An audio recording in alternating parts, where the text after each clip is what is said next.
Hi, this is Carol Pope. Hi, I'm Kevin Staples. And you're listening to Rainbow Country with Mark Tara.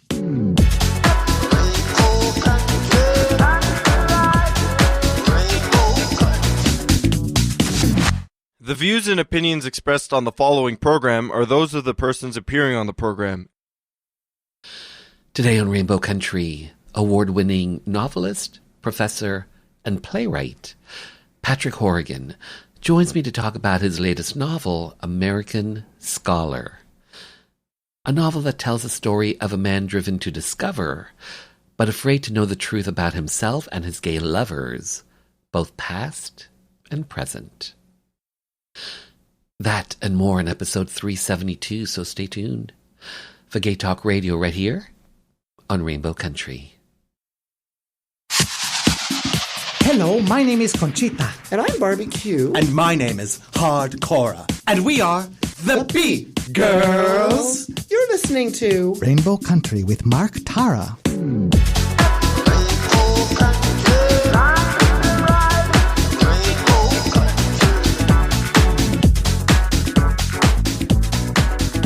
Well, hello and welcome to a brand new journey through Rainbow Country.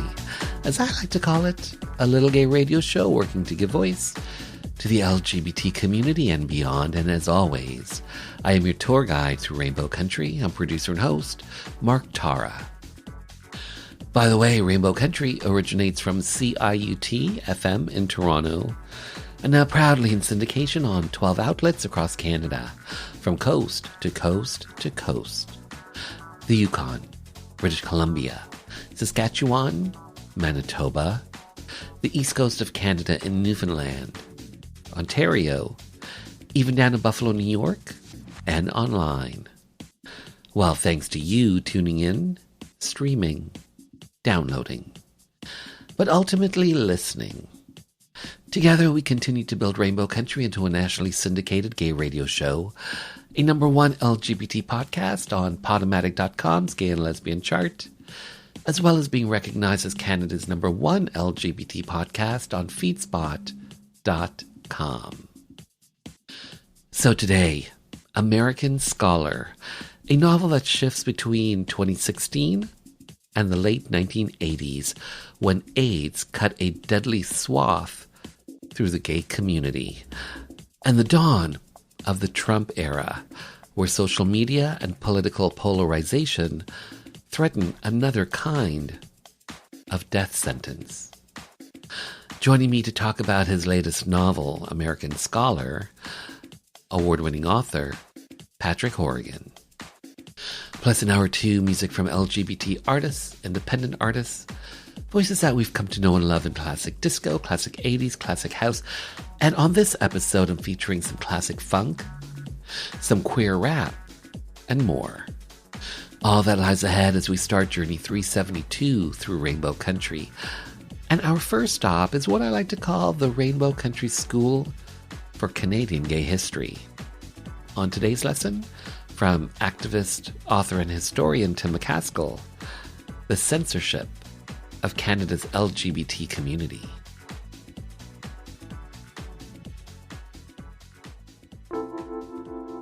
Glad Day Bookshop started in Gerald Moldenhauer's backpack around 1972. Gerald figured that to build community we needed access to our history, our culture, our literature, our porn. He started schlepping books and magazines from one queer event to another to sell. As the collection got bigger, he moved it to a hall in the commune where he lived, in an old house on Seton Street in downtown Toronto. In those days, to see the books, you needed to phone first to make an appointment to come over.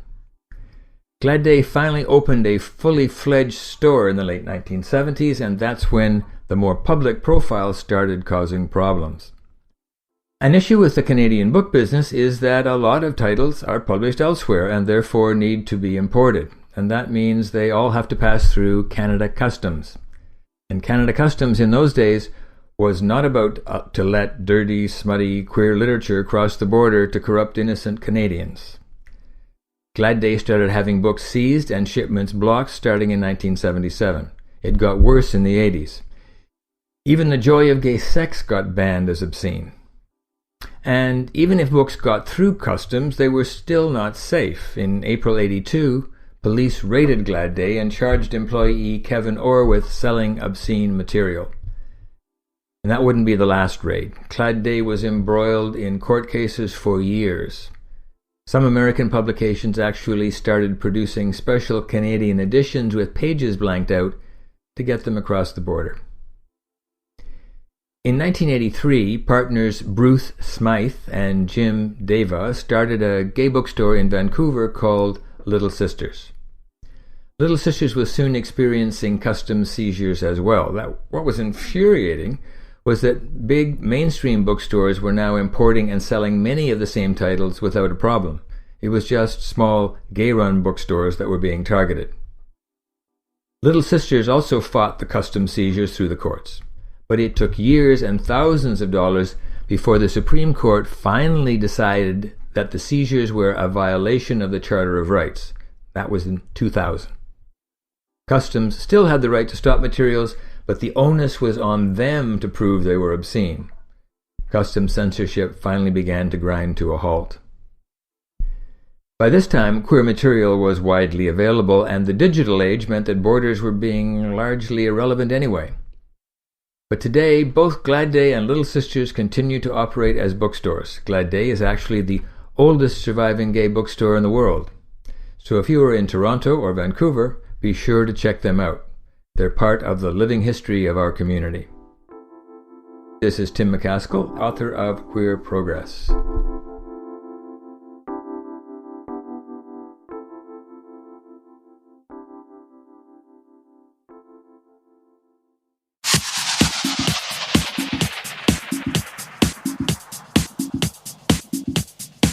Hi, everybody. This is Gino Vanelli.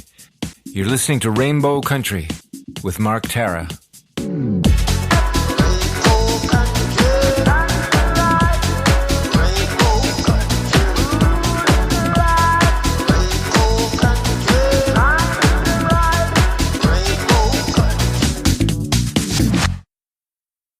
Up next, award-winning author Patrick Horrigan joins me to talk about his latest novel, American Scholar.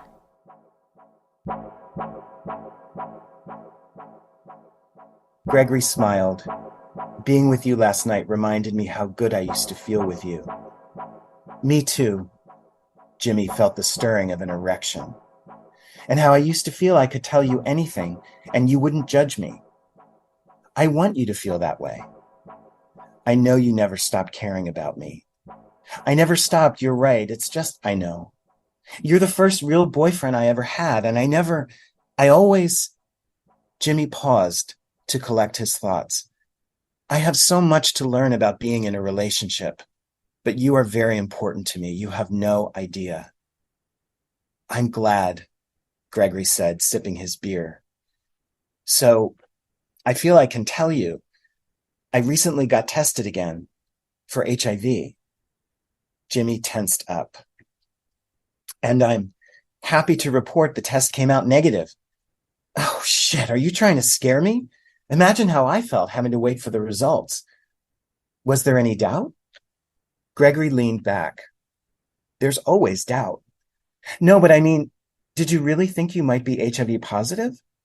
Yes. Why? Because the virus is out there and any one of us... No, seriously, have you had unsafe sex? Are you interrogating me?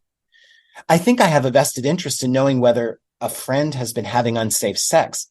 Well, I prefer to say safer, because you really never know.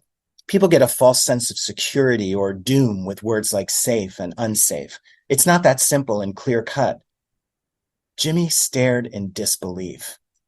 Sometimes you use a condom and there could be a tear you're not aware of, or you have foreplay and a drop of Gregory. James, you need to keep it down, he said quietly but forcefully. The warmth had gone out of his voice. Most people say you can't get it from cocksucking, and in the anal department, I only finger fucked you, so you're fine. It's not me I'm worried about. I'm only telling you this because I wanted to celebrate the fact that I'm HIV negative, one day at a time, you know? You said you wanted to know my status, so I'm telling you. One day at a time? Are you nuts? The waitress arrived with their burgers, Anything else I can get you? No, just the check, Gregory said. She raised her eyebrows. Okay, gotcha. Gregory took out his sunglass case and threw it down on the table. What are you doing? I thought you would understand. He put on the sunglasses and tossed the case back into his bag. Jimmy pushed his plate aside. You're telling me you're having unsafe sex. I'm telling you I'm HIV negative. You must think I'm an idiot.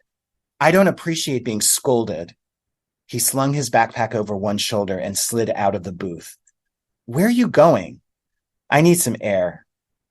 As Gregory walked out of the bar, Jimmy made eye contact with the bartender, who appeared to have been eavesdropping on their argument. The waitress returned with the check. Your friend coming back? Jimmy let out a soft laugh. He thought of an excuse that wouldn't sound embarrassing. Then he dismissed it. I don't know. You want me to wrap it up? She asked, clearly bewildered by Gregory's sudden departure. I don't know. No, I'm sorry. He won't be back. I don't know. You'll be paying for it, right? She said with a frown. Jimmy looked at her, then the exit. Yeah, he thought. I'll be paying for everything. Patrick Horrigan, hi, how are you? Hi, Mark. I'm very well. How are you? I am good. Am I saying your name correctly? Horrigan? Yes, you are. Nice. One for me. I have to say, Patrick, thank you for being here to have your voice, your story be heard by the LGBT community and beyond, especially to talk about your award-winning novel, American Scholar, your award-winning novel, American Scholar. I'm sure that does not get old to hear. But let's start here with the basics. What's the story that you are telling within the pages of American Scholar?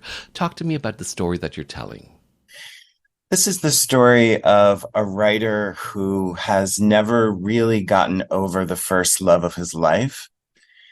And this love relationship goes back 30 some years to the time when he was a young man in his early 20s, during the 1980s, during the worst years of the AIDS epidemic in New York City. And it's about the way this man, who's now a middle-aged man with a husband and a life, continues to be haunted by this earlier relationship. I would say that's the story in a nutshell. So I think it's fair to say that the novel, it takes place over the course of one night in 2016 with flashbacks to the late 1980s. So talk to me about the structure of this novel and why you chose to tell this story this particular way. Talk to me about why you made this choice. I wanted to show how the main character, whose name is James, thinks he has put this important relationship to bed in his life, but in fact he hasn't. And he's just come out with a novel that in some ways was inspired by this relationship that he had with this person whose name was Gregory. He's just come out with a novel and he's giving readings and promoting the book. And at one of his readings, he encounters Gregory's older sister, who hands him a letter, apparently from Gregory, that never got sent. And so James is now in possession of this letter from a dead man. And it stirs up his memories of his friend Gregory and of their relationship. And he, over the course of this one night in 2016, he relives his past. He relives his relationship with Gregory. And I wanted to show how the past kind of infiltrates the present and how the legacy of the past continues to have an impact on the present. And so the narrative constantly shifts between the present, 2016, and the past in the late 1980s. So James Fitzgerald, he's the main character of your novel. He's a writer, he's a teacher, he's in a same-sex marriage of 15 years. Yes. He also has a younger lover, a younger boyfriend. So he's in an open marriage. There's an old saying, write what you know. How much of Patrick is in James? Quite a lot. This story is taken from my own life experience. And in fact, I had written a version of this book. A memoir? Yeah, I'd written a version of this book as a memoir about 20 years ago.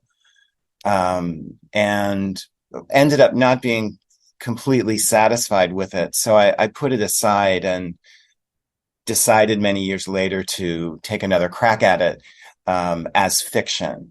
And I made lots of changes. So it's not transparently autobiographical, the novel, but it is very much based on my life experience, both in terms of, James's relationship with his old lover, Gregory, but also James's current life with his husband and his boyfriend. Because my husband and I, who I've been with for 18 years, we also have an open marriage. And so a lot of my life experience is reflected in the novel. I also was a professor of literature for 30 years. So yes, there's a lot of me in this book. Is it fair to say that New York City is another character in this novel?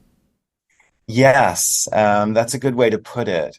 The contemporary chapters, as you said, take place in one night, starting from around 7 p.m., going till about 2 a.m. the next morning. And during that time, James is pretty much drifting through the city.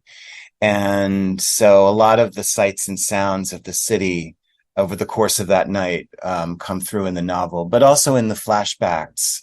James has very potent memories of the city in the 1980s, and the place where Gregory lived is a place of particular importance to him, and he actually revisits that place in the present.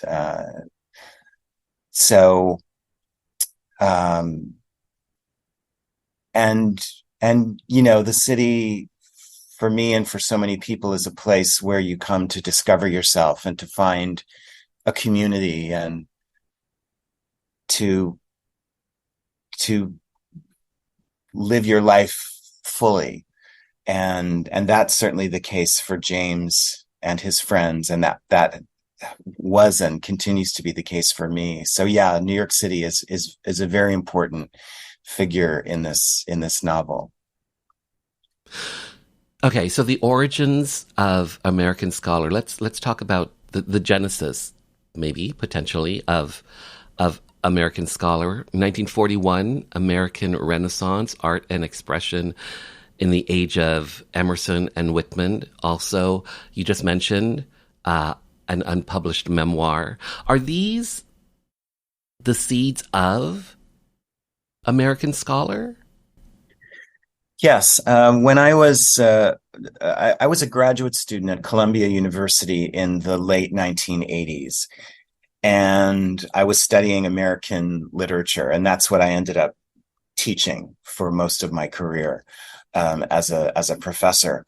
And in one of my first seminars at Columbia, it was an American literature seminar, and the professor recommended a book called American Renaissance. You just mentioned the book, by someone named F.O. Matheson. And as you said, the book was published in 1941, and it was considered a sort of foundational text in American studies. It's about 5 great writers of the mid-19th century in America: Emerson, Thoreau, Hawthorne, Melville, and Whitman. And I became intrigued by the book for a number of reasons. The title alone I found strangely seductive, American Renaissance. It was a kind of bringing together of America and Europe. And the thesis of the book was fascinating. Matheson argues that the greatest literature that this country has ever produced happened in the 5 years leading up to the Civil War, 1855 to 1860. He basically says the greatest work ever produced in this country came out then. So that was a very kind of striking thesis. But more than that, I became fascinated by the figure of the author himself, F.O. Matheson. And I learned about his life in bits and pieces. I learned that he was a socialist at a time in the early 20th century when the left was really under fire. I learned that he was a gay man in a long-term relationship. I learned that his partner was a visual artist 20 years older than he was. And I learned that Matheson suffered from mental illness and ultimately killed himself in 1950. And all of these things fascinated me. And, I had just entered graduate school and was creating carving out a career for myself in queer studies, in academia. And here is this important sort of father figure in my field who's a gay man. And I was just riveted by his story. Around the same time that I was discovering Matheson and his work, a volume of letters between him and his lover was published. And that opened up the whole picture of his life and his relationship with this man whose name was Russell Cheney.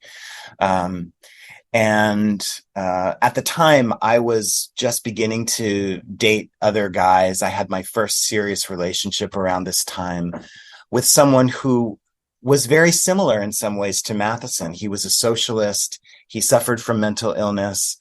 He was a budding scholar himself. His name was Gary. And I remember at the time being struck by this coincidence in my personal and intellectual life. Here I'm studying Matheson and I'm dating someone who's sort of like Matheson. And that planted the seed for what became the memoir and now this novel. Wow, well said. The title, American Scholar, is there a story behind choosing this particular title? Yes. The title refers to a number of things. First of all, it refers to a famous essay by Ralph Waldo Emerson, published in 1837, called The American Scholar.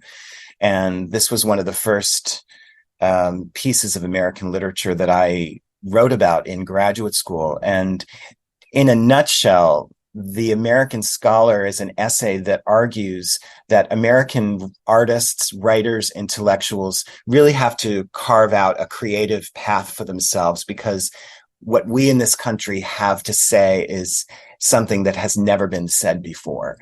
And it's a very seductive thesis, and it's a wonderful essay. He delivered it originally, Emerson, as an address to the Phi Beta Kappa Society at Harvard. So the title refers to that. In my novel, James, Jimmy, as he calls himself when he's a young man, is studying Emerson. He's studying Matheson. But the title also refers to Matheson, who becomes a figure in the novel himself. The title refers to James, it refers to Gregory, it refers to, a number of people. And to this idea of the American intellectual as being a kind of different breed from old world intellectuals. James Fitzgerald would no more part with those 12 storage boxes than cut off his right arm, for they contained all that was left of Gregory, in a material sense anyway. His files on lesbian and gay activism, articles on non-monogamy and queer theory, Marxism and feminism, His college notebooks, journals, essay drafts, old newspapers and magazines, flyers and pamphlets, song lists from his DJ days, everything to do with the gay study group at Columbia, not to mention record albums, cassette tapes, books, letters, items of clothing, his stash of political campaign buttons, a veritable time capsule of his life and the life they shared in New York in the 1980s. Every couple of months, Fran would mention the boxes, how they took up so much space in the spare room, how he wished they could turn it into a proper guest bedroom, or maybe even a nursery. That was the real issue, not the boxes. The boxes weren't in anybody's way. The real issue was children. Fran wanted a child by the time he was 40, and the drumbeat had only gotten more insistent since he turned 38. James didn't want children. My books are my children, he sometimes said. Well, I'm sorry, your books aren't enough for me, Fran would shoot back.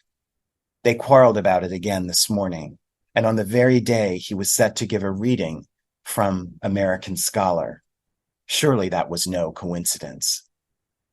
The buzz in the Warburg Lounge grew louder as the time approached. James had sequestered himself in the tiny office at the back of the lounge to look over his notes and some passages from the book. He never liked interacting with people before a talk or a class because it blew his concentration. Fran, meanwhile, was nowhere to be seen.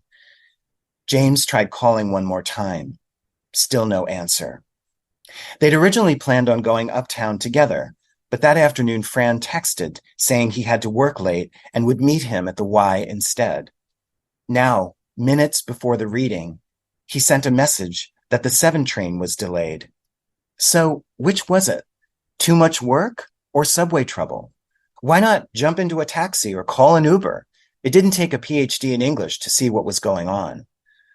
Of course he loved Fran and wanted him to be happy, wanted to do what he could to make him happy if it were possible. But raising a child, the sacrifice, the expense, the headache and heartache, he just couldn't fathom. The idea of being married wasn't even something he imagined for himself until a few years ago, much less being a parent. Maybe if he were younger, like Fran, he might feel different. But he was 54. He liked his life the way it was. His path, he believed, was set. He was already working on his next book, a series of personal and scholarly essays on place, from the house he grew up in to the home he'd made with Fran, along with some famous attics, rooms, and houses, both real and fictional, in between. And he could dimly see 2 or 3 more writing projects on the horizon. He took a deep breath. People had come to hear him speak about American Scholar. Friends and colleagues and students and people he didn't even know. Getting tangled in a marital spat was the last thing he wanted at this moment. He stood up, silenced his phone, and slipped it into his pocket. Now, with book, notepad, and lucky silver cross pen in hand, he entered the lounge. Anyway, who knows, he thought. Maybe Fran will make it in time for the reception. And on that note, we'll return after this Rainbow Country update.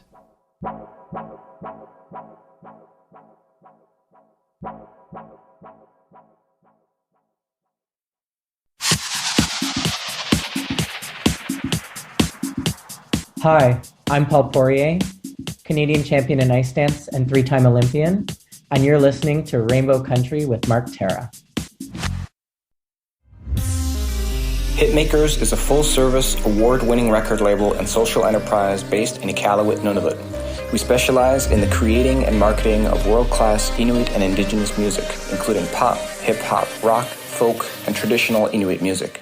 Hitmakers has studios in Iqaluit, Ottawa, and Toronto. The label currently works with more than 20 Inuit and Indigenous artists, and we represent and promote many more. The company was founded in 2016, and our mission is to create viable careers in the arts for Inuit and Indigenous artists through music, media, and education. Our secondary mission is to empower artists to share and strengthen their stories and culture. To learn more, please connect with us on social media or at hitmakers.com. That's Hitmakers with a Z. Thanks for listening. Koyanamit. Hi, my name is Joanne Vanicola, and I'm an actor and a writer, and I was first on Rainbow Country with Mark Tara on discussing the massacre at Pulse Club in Orlando.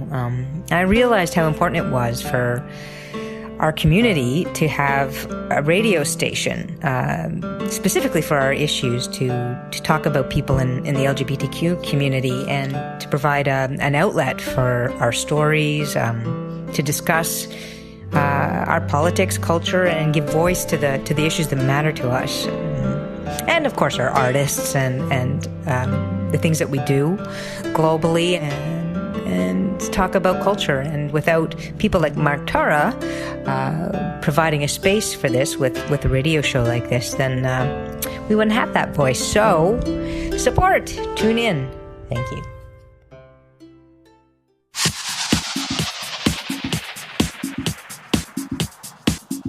Hi, I'm Eric Radford, Olympic and world champion figure skater, pianist, and composer, and you're listening to Rainbow Country with Mark Tara.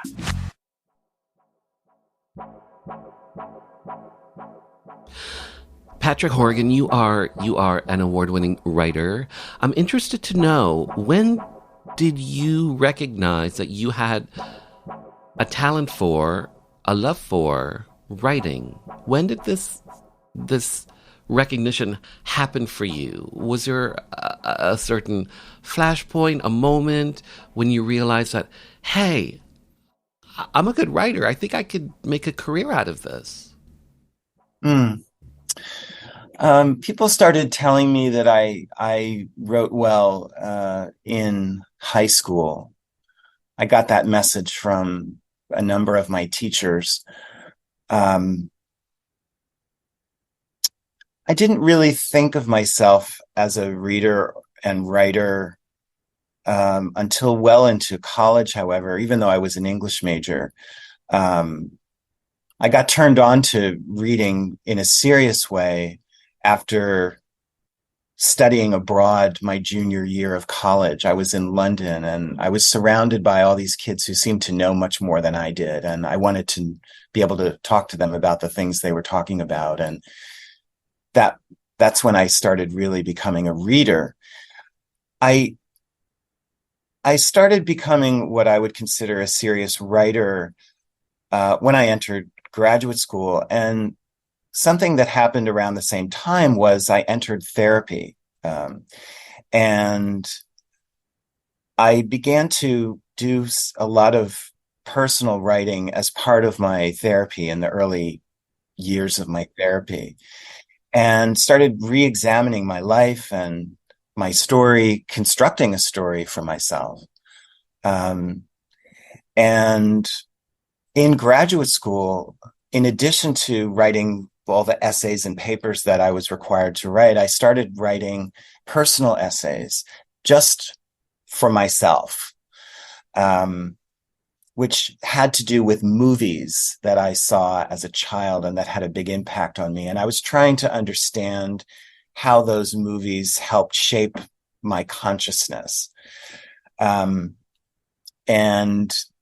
I shared that work with a lot of people, and people seemed very excited by it. It was sort of a cross between film criticism and autobiography. And that's really when I started realizing that I could make an impact as a writer, and that I really enjoyed it. Mm-hmm. And then those essays became the basis for my first book, which came out in 1999. So, winner of the 2023 Next Generation Indie Book Award for LGBTQ plus fiction. Winning this particular award, and for LGBT writing, for queer writing, what does that award, what did winning that award, what does that award mean to you?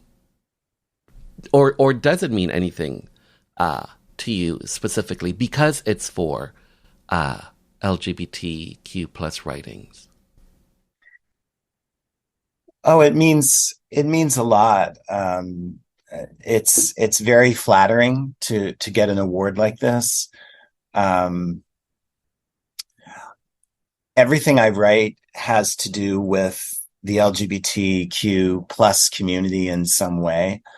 And I see my work as a writer, as an intellectual, as being in part about,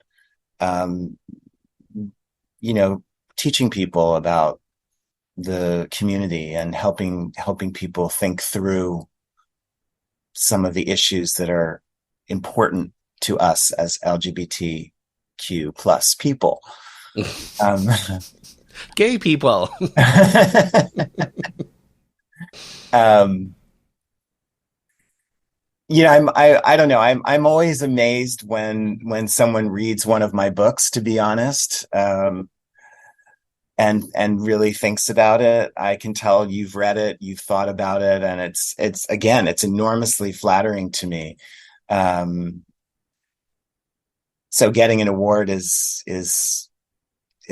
like that in a way. It's like somebody, coming up to me and saying, "Hey, I read your book and this is what I thought about it." That's very meaningful to me. You were born and raised in Reading, Pennsylvania. You now I believe you live in Manhattan. Yes. Growing up, did you always know that you were gay?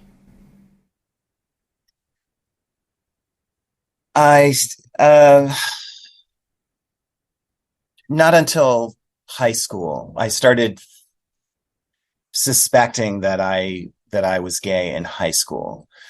But one of the interesting questions for me is, when that consciousness, emerges, when it finally bursts, and then you look back at the years that preceded that, it is possible to say, oh yeah, there were signs leading up from the very beginning. I have a crush on my teacher. Yes. I have a crush on this other student. Yes. Or I was fascinated by this particular kind of movie or movie star, and or I was interested in these things and not these other things. But yeah, I started figuring it out in high school, and took me most of my college years to get to the point where I could really articulate it to myself and to other people. I remember in my junior year of college, the year I was studying in London, I developed a massive crush on one of my classmates, and I was starting to keep a diary at this point. A friend had given me a going away present, and it was a diary. I'd never kept a diary until then, and I started keeping it then, and I continue to keep that diary. Anyway, then this boy's name was Kevin, and at first, the entries that involve him are just sort of anecdotal, informational, Kevin and all these other people came to the party. But at the point where I start to develop feelings for him, this is in 1983. So I'm 19 or 20. I cannot write his name anymore in the diary. So I write a blank whenever I'm referring to him.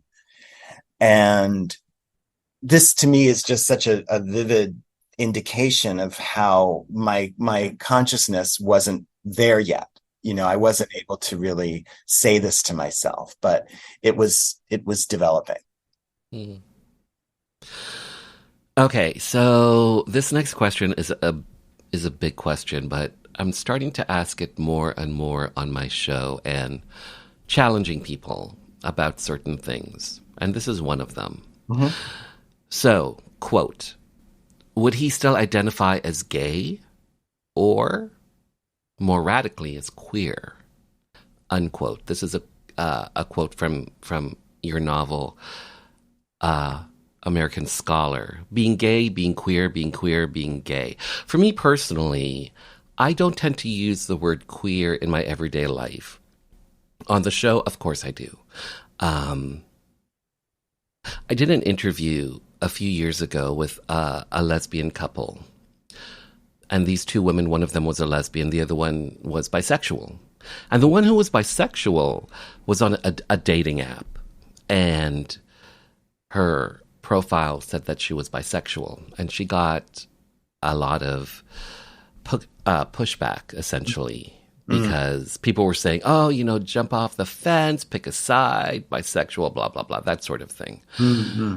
And so then she changed it to queer. And I asked her, why did you do that? And she said this to me, which I thought was so powerful. She said, I changed it because I wanted to choose ambiguity over persecution.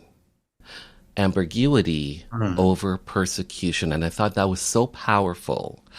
And I wondered today in 2023, how many people are using the word queer because they think it's a cool word. It's a hip word. It's a word that's been around forever. Mm-hmm. But it's such a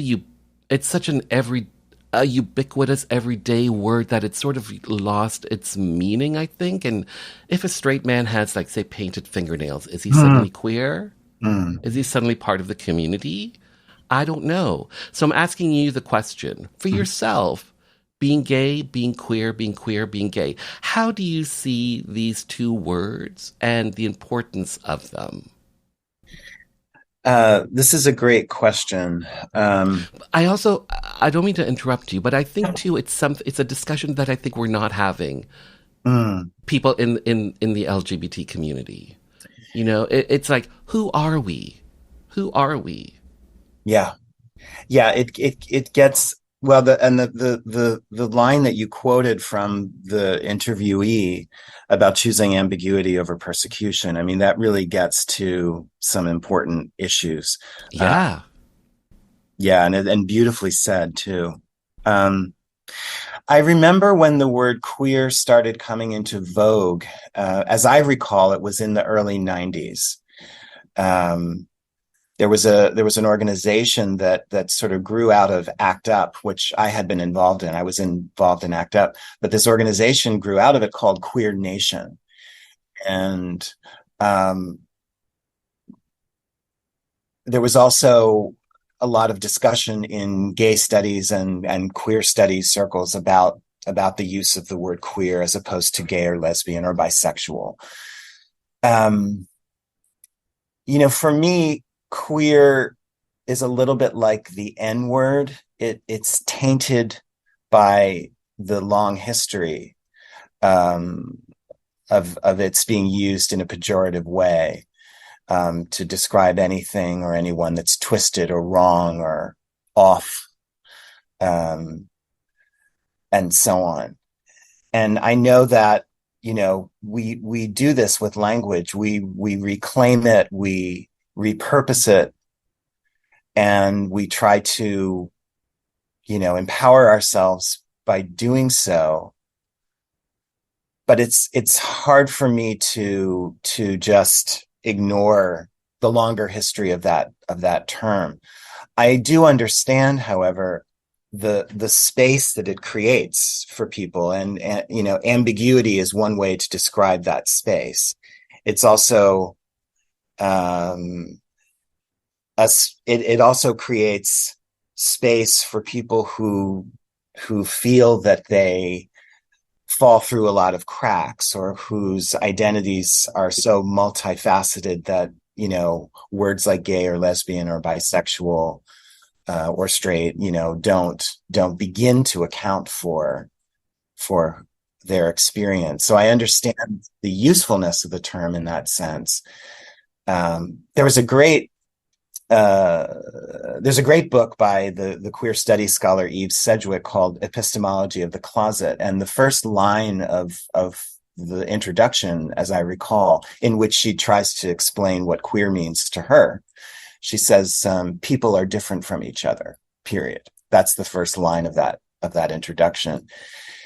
And she herself claimed the word queer, even though she was married to a man. And, from the perspective of a lot of us gay and lesbian folks, seemed like, well, that's a straight woman, but she called herself queer.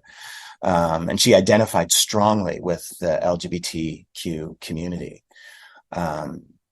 So I, like you, I don't call myself queer in my everyday life. I avoid using the term. Sometimes I'll use it if I just want to refer to, a whole bunch of people rather than break it all down. But yeah, for me, I identify myself as a gay man, and I also wonder about the way in which queer can sometimes render invisible the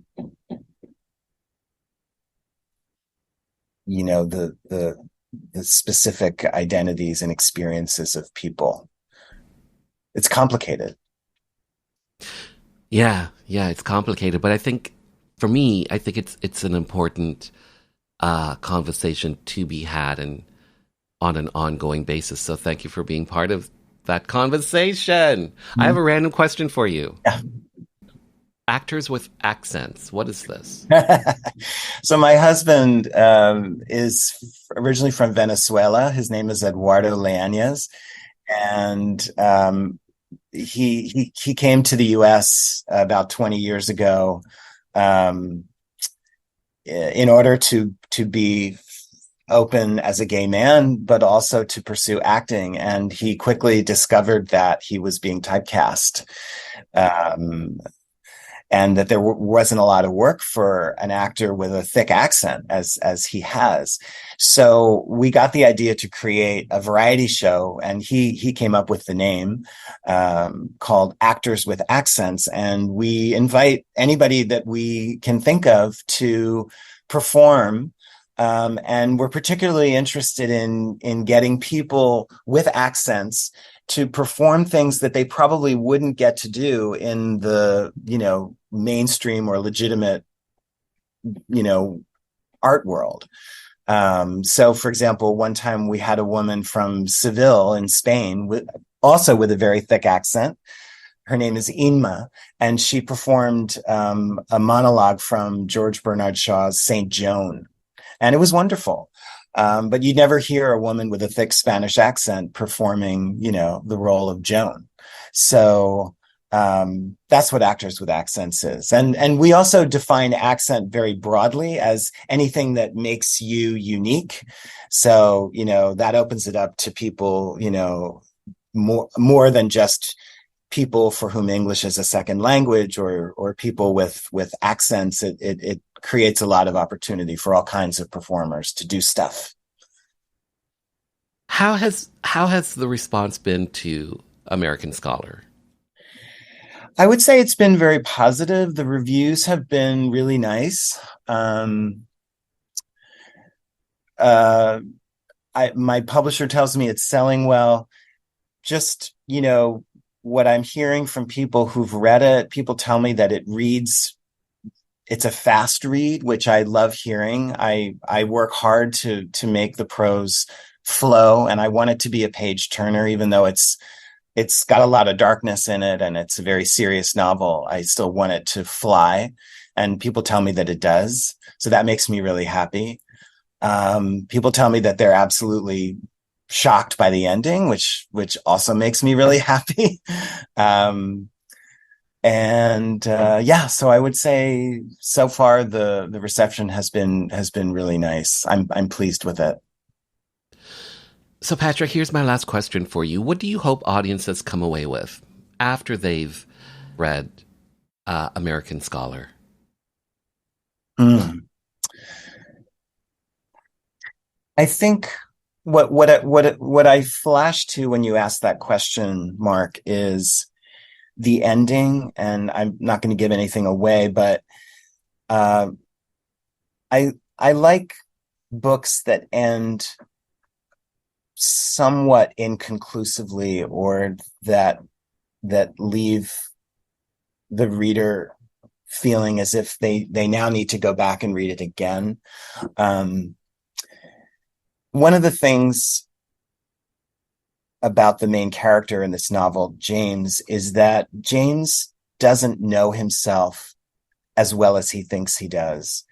And the reader hopefully is able to see some of the things about James that he himself doesn't recognize. But I feel that's a real thing about people, that we don't, at least I feel this about myself. I feel that I, in so many ways, I don't know myself. I think this is one reason why I'm a writer, because writing helps me explore things that I'm thinking and feeling, and get me to a place where I at least have some hopefully better understanding of what's escaping me. But I guess I want people to understand that this is a hard question to answer. You want them to come away with a good time because they read my damn book. I'm happy. That's what I've been trying to say. Well, Patrick Horrigan, I have to say thank you so much for your time. Well said, well done, well written. Thanks for being on the show. Thank you so much, Mark. It's been a pleasure.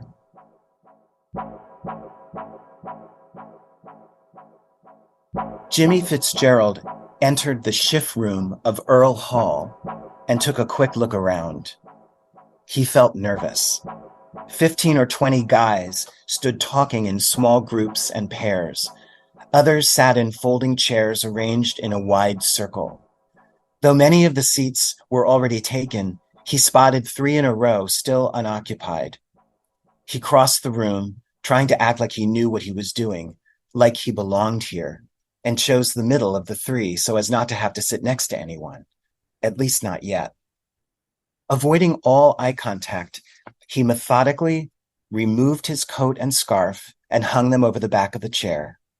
He withdrew the book along with a notepad from his backpack and placed them on his lap. He dug through an inside pocket until he found his lucky silver cross pen, his favorite, a graduation present from his grandmother.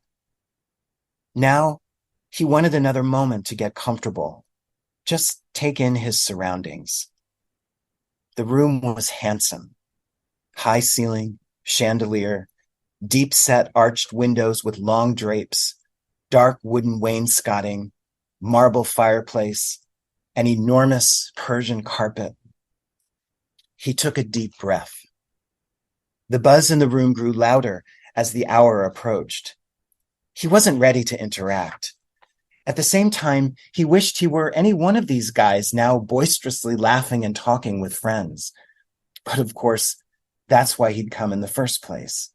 After living in New York for 2 years with hardly any social life to speak of, and since the breakup with Andy, virtually no romantic life, what he needed was friends, like-minded, openly gay friends. The gay study group at Columbia promised to be the answer to his prayers. The chatter in the room died down as Gregory called the group to order. Welcome to the gay study group at Columbia. My name is Gregory Lenda. Most of you know me. By day, I'm the bookkeeper for Democratic Socialists of America, and by night, I'm the organizer of this group. I started it 3 years ago with Bill, and he gestured with his elbow to a cute, muscular guy with enormous eyes and long sideburns sitting directly to his right. Hi, Bill said, waving his hand, when we were seniors here at Columbia. At the time, we felt there was very little sense of community among gay men on campus. The big gay dance on the first Friday of every month was about the only formal event that brought people together. Otherwise, everybody would leave campus with their friends and head downtown to drink and dance. And don't get me wrong, he and Bill turned momentarily to look at each other. We loved to drink and dance, but we thought there needed to be another way for gay men to get to know one another and also to learn about the community's history and politics, because I personally think the AIDS crisis has made it more urgent than ever to know who we are and where we're going. There's a lot of people out there right now trying to use this epidemic against us and turn back the clock on gay liberation.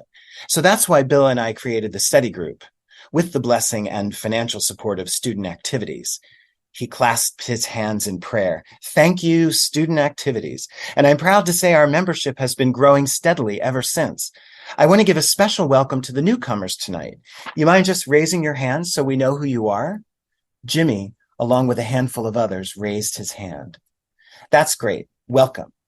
So tonight, Bill's going to give a brief introduction to the book, and I'll facilitate the discussion. And then we have a surprise plan for you, so make sure you stick around.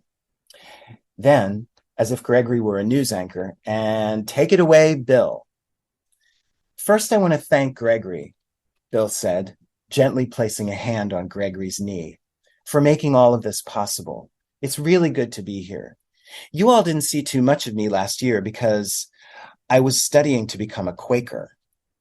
This elicited a few ohs and wows from the group. He laughed and withdrew his hand from Gregory's knee. It's because of my boyfriend. He's a Quaker.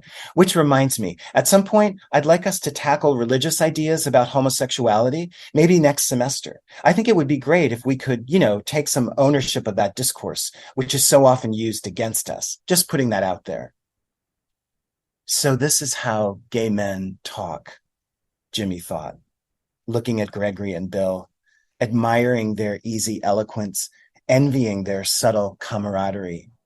He and Andy never had that tenderness with each other. This is the sound of their voices.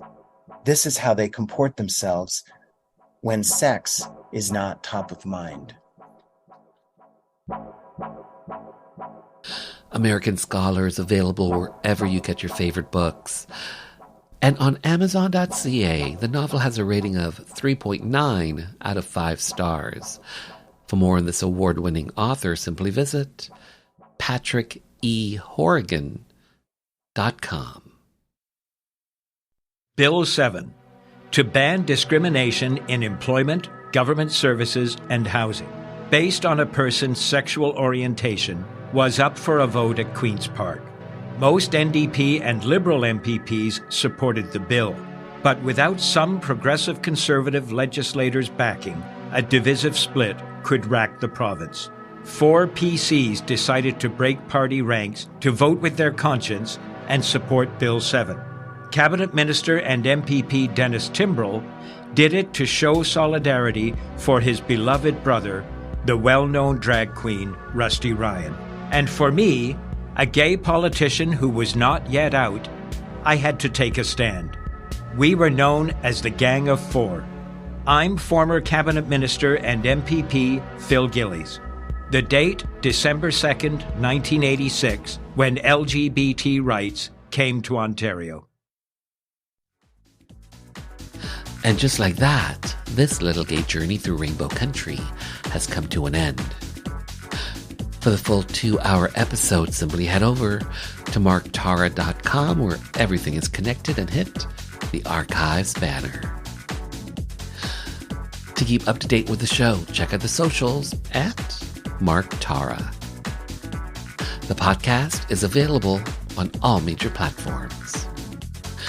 And finally, I want to take this time to thank you for taking your time to be with me.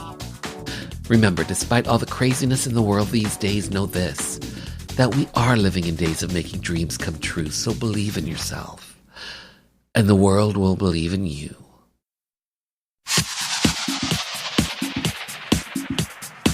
Hi, I'm Agnes. My new record, Magic Still Exists, is out now.